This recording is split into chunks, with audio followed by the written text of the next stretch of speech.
طواف بغیر وضو کے آپ نہیں کر سکتے، اور طواف میں آپ دعائیں پڑھ سکتے ہیں اور اللہ کا ذکر کر سکتے ہیں، لیکن آپ بات چیت نہیں کر سکتے۔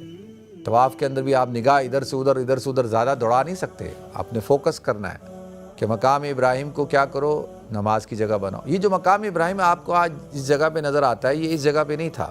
اب یہ تو طواف ہو گیا۔ اب طواف کے بعد جو ہے دوسری چیز جو بڑی اہم ہے وہ صفا مروہ کی جو ہے وہ سعی ہے۔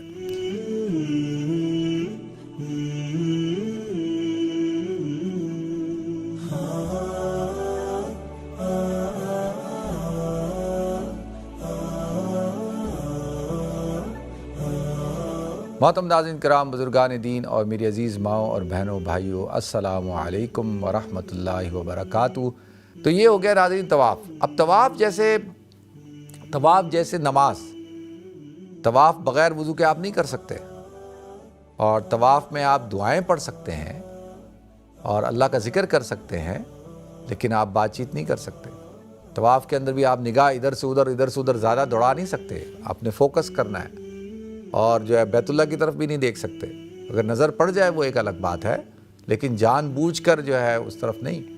اور طواف جو ہے وہ بڑے وقار کے ساتھ ہوگا، اور بغیر وضو کے طواف نہیں ہو سکتا۔ اگر وضو ٹوٹ گیا ہے تو آپ کو دوبارہ سے وضو کرنا ہوگا، اور وضو کر کے آپ طواف کریں گے۔ یہ ایسے ہی جیسے کہ نماز اور عبادت ہے۔ تو ناظرین، اب طواف جو ہے، طواف کے بعد 2 رکعت واجب پڑھے جاتے ہیں۔ وَاتَّخِذُوا مِن مَقَامِ إِبْرَاهِيمَ مُصَلًّى، کہ مقام ابراہیم کو کیا کرو، نماز کی جگہ بناؤ۔ یہ جو مقام ابراہیم آپ کو آج اس جگہ پہ نظر آتا ہے، یہ اس جگہ پہ نہیں تھا۔ یہ جو ہے وہ حجر اسود کے بالکل سامنے تھا، لیکن حضرت عمر رضی اللہ تعالیٰ عنہ نے اس کو یہاں سے اٹھوا کر وہاں پہ رکھوایا، کیونکہ جب مجمع زیادہ ہو گیا تو طواف کرنے میں، حجر اسود کو بوسہ دینے میں جو ہے رکاوٹ پیش آتی تھی، مجمع ازدحام ہو جاتا تھا، رکاوٹ ہوتی تھی، اس لیے اس کو اٹھا کر وہاں رکھ دیا گیا۔ تو وَاتَّخِذُوا مِن مَقَامِ إِبْرَاهِيمَ مُصَلًّى، وہاں اس جگہ کو قرآن کہتا ہے نماز کی جگہ قرار دو، وہاں نماز پڑھو۔ تو وہاں نماز پڑھنا جو ہے وہ افضل ہے، سنت ہے۔ اور اگر آپ پورے مطاف میں کہیں مکہ یعنی مسجد حرم میں کہیں بھی پڑھ لیں تو نماز آپ کی ہو جائے گی، لیکن وہاں پڑھیں گے تو زیادہ افضلیت والی بات ہے، فضیلت والی بات ہے۔ تو لہذا اب یہ مقام ابراہیم کے حوالے سے بھی گفتگو ہو گئی۔ اور اچھا، مقام ابراہیم کے کیا وہ پتھر جس پتھر پہ حضرت ابراہیم علیہ السلام کھڑے ہو کے بیت اللہ کی تعمیر کرتے تھے، اور اللہ تعالیٰ نے اس پتھر میں وہ برکت رکھی تھی کہ جیسے جیسے دیوار اونچی ہوتی تھی تو یہ پتھر بھی اونچا ہو جاتا تھا، اور اللہ تعالیٰ نے اس طرح سے حضرت ابراہیم علیہ السلام، حضرت اسماعیل علیہ السلام سے جو ہے وہ بیت اللہ کی تعمیر کروائی۔ تو اب یہ تو طواف ہو گیا۔ اب طواف کے بعد جو ہے دوسری چیز جو بڑی اہم ہے وہ صفا مروہ کی جو ہے وہ سعی ہے۔ اب صفا مروہ کی سعی کیوں کی جاتی ہے ناظرین؟ بنیادی طور پر دیکھیں، صفا اور مروہ کی سعی کرنے کا جو علماء نے جو پس منظر بیان کیا ہے، ایک پس منظر تو یہ ہے کہ جب حضرت ابراہیم علیہ السلام نے حضرت اسماعیل علیہ السلام کو اور اپنی اہلیہ حضرت ہاجرہ کو جب یہاں پر چھوڑا، تو حضرت ہاجرہ ساتھ چل رہی تھی سواری کے، آپ سواری سے اترے بھی نہیں، اللہ نے کہا نہیں چھوڑو، وہاں پہ اترنا نہیں۔ تو وہ بار بار پوچھتی تھی کہ بھئی آپ نے ہمیں کیوں چھوڑا اس بیابان وادی کے اندر؟ تو پھر خود ہی سوال کیا، کیا اللہ کا حکم ہے؟ انہوں نے کہا اللہ کا حکم ہے۔ تو پھر وہ ان کو صبر آ گیا، انہوں نے کہا ٹھیک ہے، جب اللہ کا حکم ہے تو پھر اللہ ہی اسباب پیدا کرے گا۔ تو اب حضرت ابراہیم علیہ السلام نے ان کو ایک مشکیزہ دیا تھا، اس کے اندر پانی تھا اور ایک تھیلی تھی جس کے اندر کھجوریں تھیں، اور جب وہ پانی ختم ہو گیا اور گرمی کی شدت بڑھی تو حضرت اسماعیل علیہ السلام جو بچے تھے ان کو پیاس لگنا شروع ہو گئی۔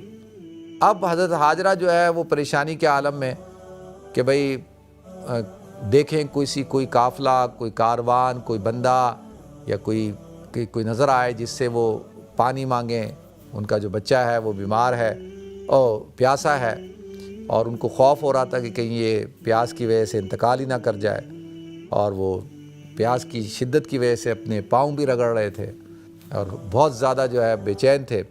تو وہ صفا پہاڑی پہ چڑھی، اور وہاں سے کھڑی ہو کر انہوں نے دیکھا کہ بھئی کوئی کاروان نظر آ جائے، کوئی قافلہ نظر آ جائے، کوئی شخص نظر آ جائے جس سے وہ پانی مانگ لیں۔ پھر وہ بے چینی میں نیچے اتری اور پھر جو ہے میلین حضرین کے درمیان دوڑیں، اور دوڑنے کے بعد کیونکہ جب وہ نیچے آ جاتی تھیں تو ان کو اور بے چینی بڑھ جاتی تھی، اور وہ تیزی کے ساتھ کہ ایک تو حضرت اسماعیل علیہ السلام نظر نہیں آ رہے، دوسرا وہ تیزی سے مروہ پہ چڑھتی تھی کہ جا کے وہاں دیکھیں، اس پہاڑی پہ اس طرف رخ پہ دیکھیں کہ کوئی ان کو نظر آ جائے۔ تو ان کا یہ جو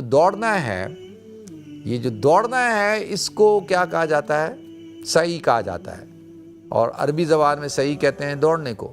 ان الصفا والمروۃ من شعائر اللہ، شاعر کہتے ہیں، شعیرہ کی جمع ہے، شاعر کہتے ہیں نشانی کو بھی، آیت کو بھی، اور یہاں پہ عظمت کے اور حرمت کے لیے بھی استعمال ہوتا ہے، اور اللہ کی نشانی ہے۔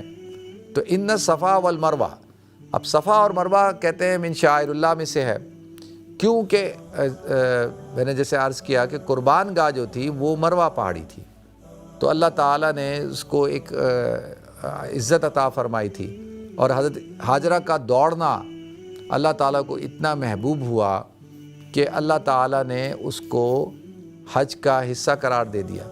ان الصفا والمروۃ من شعائر اللہ فمن حج، کہ اب جو شخص بھی حج کرنے کے لیے آئے تو اس کو چاہیے کہ وہ ان دونوں کے درمیان بھی دوڑ لگائے، طواف کرے، یعنی بھاگے۔